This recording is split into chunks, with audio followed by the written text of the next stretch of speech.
Policía política de Vargas Lleras. Después de una multa por 80 millones de dólares que me impuso arbitrariamente la Contraloría de Bogotá por no subir las tarifas de Transmilenio, las que ustedes les cobran todos los días, y ahora que ha sido admitida la demanda contra esa decisión por el Tribunal Administrativo de Cundinamarca, se propone el Contralor de Bogotá, Juan Carlos Granados, exgobernador de Cambio Radical de Boyacá, imponerme una multa por más de 230 millones de dólares.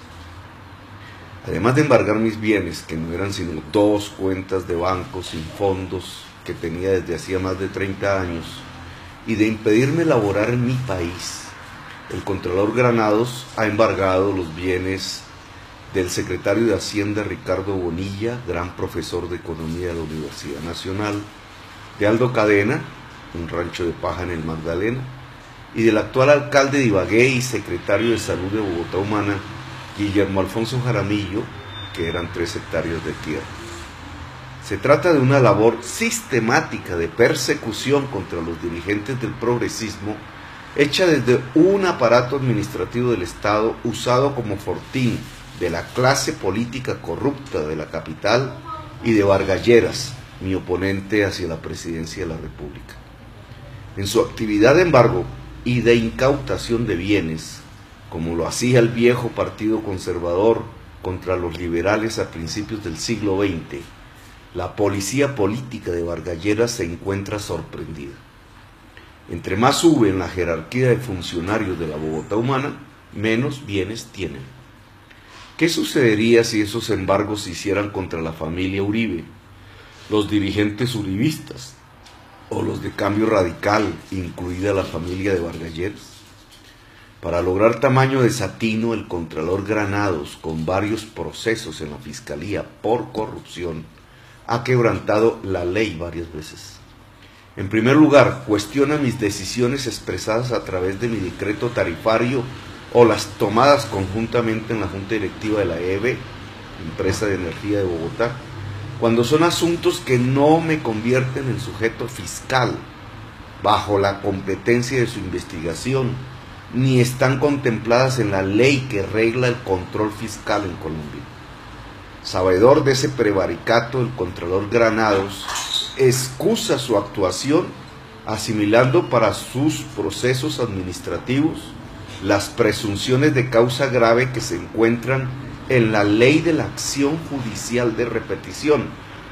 Y discúlpenme un poco este acercamiento técnico, jurídico al problema, olvidando que ese proceso, el de la acción judicial de repetición, está reservado exclusivamente para los jueces, goza de todas las garantías de los procesos judiciales y no puede ser asimilado por autoridades administrativas que no tienen ese poder de sanción. Las presunciones de culpa grave del proceso judicial de repetición son, según la ley, a. haber sido condenado penal o disciplinariamente por los hechos. Yo jamás he sido condenado ni penal ni disciplinariamente por los hechos que me investiga el Contralor. Y b. infringir flagrantemente la ley. Resulta que todos mis decretos hoy son completamente legales. Ninguna se produce de esas causas en mi conducta.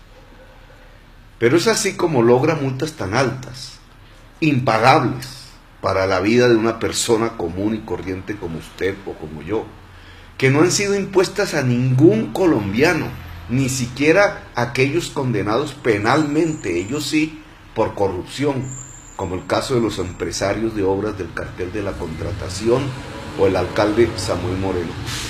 Las multas que me ha impuesto Granados son más altas que lo que pagaron a Colombia como indemnización por robarse Panamá, o las que pagó el gobierno alemán como indemnización por la Primera Guerra Mundial. Tamaño exabrupto se hace bajo el silencio de la prensa, cuyos directores en el fondo se complacen con las medidas. Ojalá saquen a Petro de la política y de la libre expresión en Colombia, dirán ellos. Bajo la inacción del presidente de la República y bajo la mirada del Contralor General de la Nación, que luego de estos exabruptos se extraña porque demandan el poder de su órgano administrativo para eliminar derechos políticos de los ciudadanos colombianos. Todos los tratados de derechos humanos internacionales, los que ha firmado Colombia, dicen que ninguna autoridad administrativa, léase del gobierno, léase de la política, puede quitarle los derechos políticos, que son derechos fundamentales en Colombia y son derechos humanos en el mundo, tal como lo hizo Alejandro Ordóñez en su momento. Mi decisión de construir una tarifa diferencial, que no es un subsidio, y de establecer el subsidio Sisbén, ese sí subsidio, permitió que 500.000 de personas de los estratos con menos capacidad de pago de Bogotá se subieran diariamente a un bus, cuando antes por razones económicas hacían largas jornadas a pie.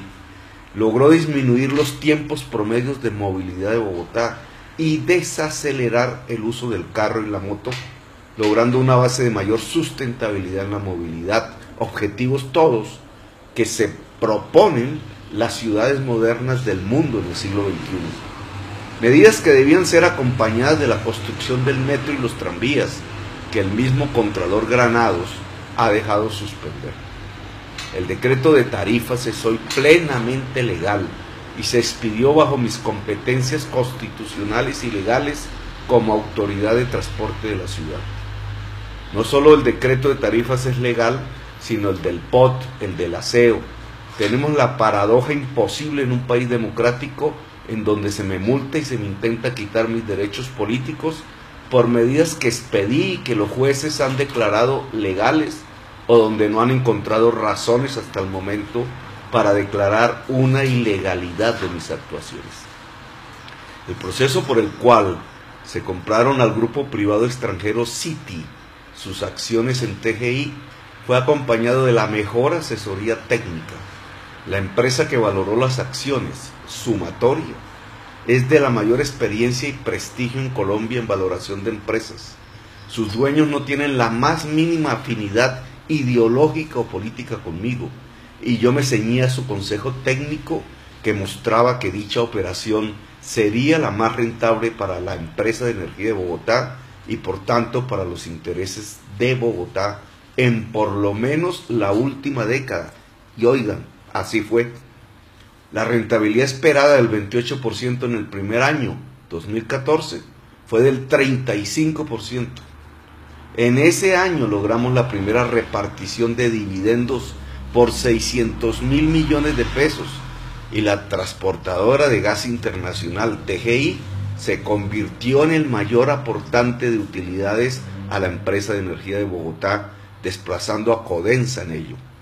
Convertí a TGI en la joya de la corona de la empresa de energía de Bogotá. Al contrario del detrimento patrimonial que pregona Granados, la empresa de energía de Bogotá duplicó su valor entre el 2011 y el 2015 de acuerdo al valor de las acciones en la Bolsa de Bogotá, lo cual significa un sustancial incremento del patrimonio de la ciudad de Bogotá. Sin embargo, por estos logros se me multará con 230 millones de dólares. Ni más ni menos demostré, uno, que se pueden comprar y volver más públicas las empresas, y dos, que las empresas públicas bien gerenciadas pueden ser más rentables que las privadas, como lo demostramos en el caso de la EB y de la ETB, si se compara con las acciones de las empresas privadas más grandes de Colombia en el mismo periodo, 2011-2015. Las acciones de ETB y de EB se comportaron mejor que las 20 empresas privadas más grandes de Colombia. Granados, con funcionarios sin los conocimientos técnicos y la experiencia de Sumatoria, dice que esa empresa se equivocó en su método de valoración y que por tanto yo soy culpable por haber seguido su estudio. Como en las decisiones de la empresa de energía de Bogotá en su junta participaron personas cercanas a Santos, a Luis Carlos Sarmiento y a Vargas Lleras, Granados comenzó por exonerarlas, y algo sin precedentes. La oferta con el precio exacto de la acción propuesta por la empresa de energía de Bogotá al grupo privado City se hizo cuando yo no era alcalde y el alcalde era Pardo. Sin embargo, a Pardo lo exoneró y a mí me acusó. Granados fue un gobernador de Boyacá con serios cuestionamientos de corrupción que el fiscal Néstor Humberto Martínez no investiga, dado que Granados es militante de Cambio Radical. Granados oficia como la policía política de Vargas Lleras y trata de debilitar la fuerza del progresismo y mi candidatura presidencial no por métodos democráticos, el de la confrontación de tesis y programas, sino con el método tradicional de la oligarquía, la eliminación del rival. Completo año y medio de casi absoluto bloqueo económico, sin ingresos excepto algunas conferencias. Mi familia ha podido apenas resistir, mis hijos estudiar. No tengo ni cuentas ni tarjetas, ni opción de empleo alguno. De no ser por los apoyos de simpatizantes en el país que me han permitido que me pueda mantener en Colombia, mi familia tendría vulnerada las condiciones mínimas de su existencia física. Gracias al apoyo de personas humildes y trabajadoras en todo el país, puedo mantener erguida la bandera progresista. Pero Vargas Lleras está preocupado por las encuestas. No entiende del porqué de su fortaleza y agudiza su represión a través de su policía política enquistada en órganos del Estado contra la dirigencia progresista y contra mí. Creo que es el momento de movilizarnos, de convocar las fuerzas que defienden la democracia en América y en el mundo, de solicitar a la justicia su acción.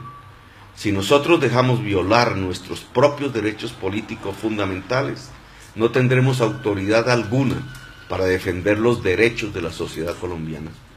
Vargas Lleras está demostrando la clase de gobernante que sería si es elegido. Las posibilidades de la paz y la democracia serían mínimas. Entre más nos persigue es porque más razón y fuerza tenemos. Saben que fuerzas importantes del pueblo nos acompañan y que éstas crecen. Les da enorme temor perder los privilegios que han utilizado para el enriquecimiento ilegal de una clase política que ya no es capaz de gobernar a Colombia. Las acciones de la Contraloría no nos inhabilitan ni para inscribirnos ni para ejercer el cargo de presidente de la República. Si lo hacen, tendrían que cambiar la Constitución y la ley.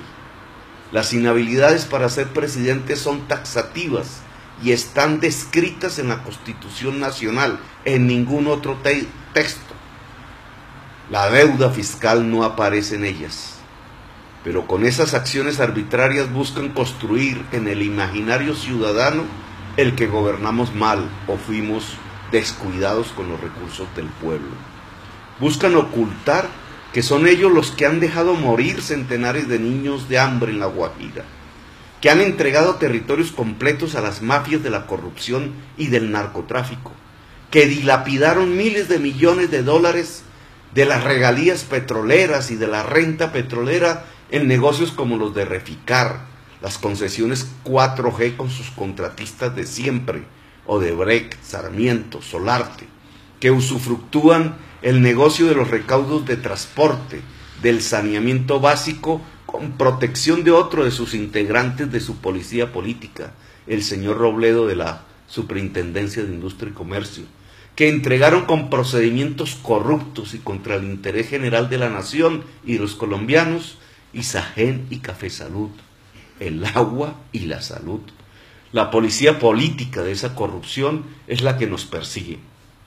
Tenemos la conciencia tranquila, pero la gravedad de su acción nos demuestra que no tenemos más opción que ganar. Gracias por haberme escuchado, espero puedan reproducir este mensaje.